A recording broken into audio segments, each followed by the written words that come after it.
Hey guys, War Machine 395 here with a video review. This time I will be reviewing the HGUC Gaplant TR-5 Hrairoo, which is a Titan's prototype MS. Right, so Titan's test team, all sorts of random attachments and whatnot. Usually just a variant of another kit. Alright, so this guy was made back in 2006, but its base kit, the normal HGUC Gaplant, was made in 2001, I think? Yeah. Anyway, so today is what we'll be reviewing.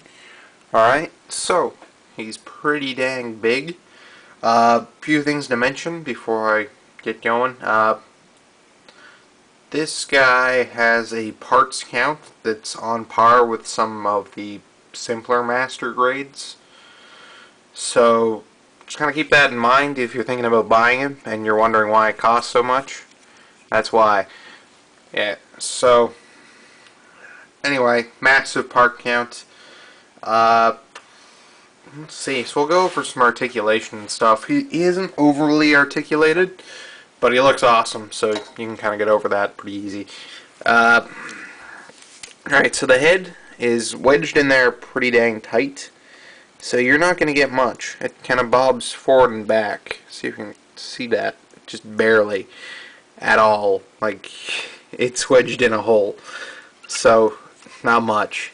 That's very random articulation is what I'm going to tell you, I guess. Alright, so shoulders. I'm going to move this out of the way so you can see that I can roll it back, right? You can move up and down relatively easy and rotate full 360, assuming you can get around the skirts. It's got like no waist at all. Anyway, alright, so below the shoulder, or sorry, the side, you can wobble it in and back. Mine is just worth noting that it's a little loose there. I think I'm just going to fix it with a bit of glue later. That'll problem solve. Or a bit of paint. I'm going to paint him. So rotates below the shoulder, full 360. Bends at the elbow, a little less than 90. And the wrist is on a ball joint, but it's a very short ball joint. So you get a little tiny bit of wobble there, but not much. Now this binder here, this actually has quite a bit of articulation. Can swing back and forth on the elbow. You can see what I'm doing there, right? It swings and rotates here on its own little joint, alright? And finally, it can stretch out like this for mobile armor mode, as well as it has a nice little handle there that can swing in and out, so it can hold it for shooting. Alright, see how there, right? So it just stretches out. It's pretty simple. Alright, so these new shoulder attachments that come with the Gaplant parts, sorry, the Hrairoo parts, I'm probably saying that wrong repeatedly, those just swivel, basically. You can kind of swing them a little bit at the shoulder, and a little bit at this bit. You can see the white semicircle there, right by my thumb. It kind of swivels there, too. It's nice. Alright, now, this side, you note that it has a solid white part here. I think they're calling that...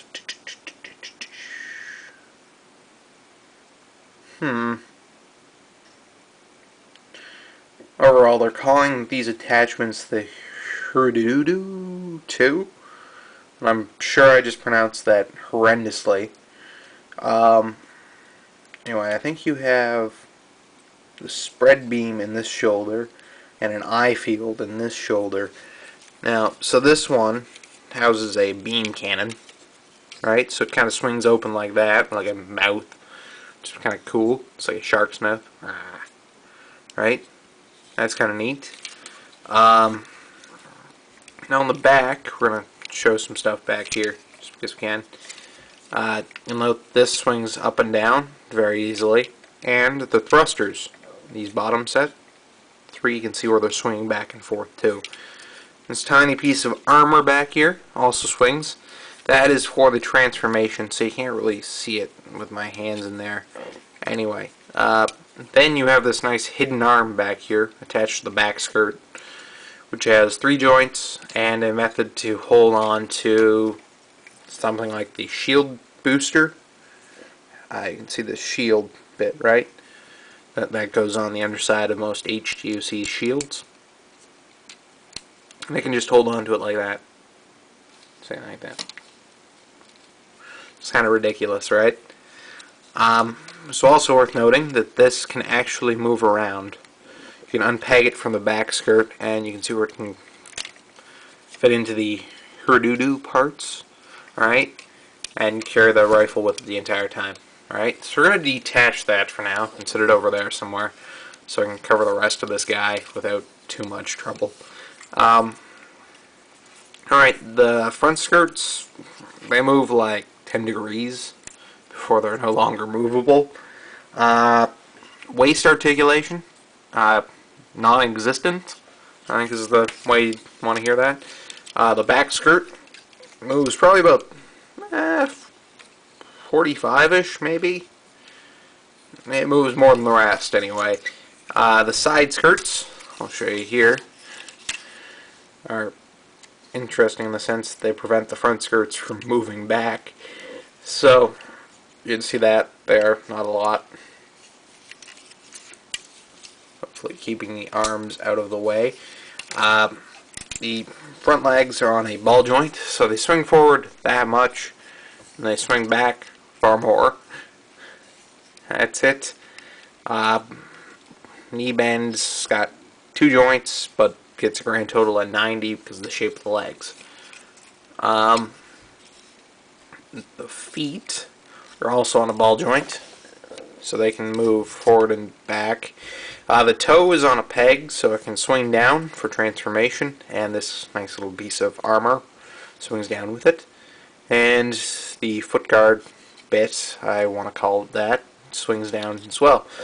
So those feet are actually kind of cool when you get down to building them. So not overly articulated at all. And some bits, as I said, are kind of loose. And it's hard to pose overall because of its bulk and how little, well, articulation it has. But you can't deny the fact that it looks freaking awesome just standing there. Like I said, I gotta fix this arm so it's less loose. But other than that, it's nice. So, I think we're going to split this into 2 parts. Now we're just going to go over accessories really quick here. Alright, so, in terms of accessories, you guys have already seen this. This is the long blade rifle. Alright, so, you can detach this, which is kind of neat, just like that, pulls apart. And I've left the trigger finger attached, so you can just kind of ignore that. You unpeg that shield attachment, and if you were interested, you can mount this up in here. Close the jaw, and mount the blade again. And it looks like a shark's mouth eating a gun. It's kind of like a shark with a laser on its head. Not sure what to tell you about that. It looks kind of cool though.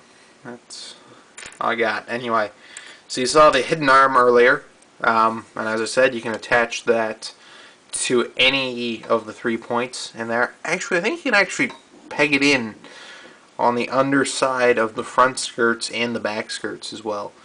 It doesn't really. It has peg holes there. It's kind of odd, but you know. This is the Titan's test team mobile suit, so everything about it is kind of weird. Let's see here. It does come with a stand. I'm not the biggest fan of the attachment here.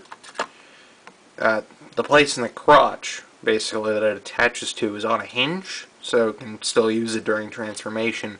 But that hinge is really loose, so it kind of sits on there and wobbles back and forth. And that's not my biggest... Not a lot of favoritism for that. Anyway. Alright, so my camera cut me off again, but as I was saying, this guy has all the parts for the regular Gaplant, without the core booster that he uses in mobile armor mode. So, quickly, we're going to have a nice little size comparison with a few other toys. Real Grade Zaku 2. You can see how much it's dwarfed by this guy. And the Jagan, which is another new kit that I got recently. Alright, you can see how small they are by comparison with this guy. He's just ridiculously bulky. And with that, we're going to go to part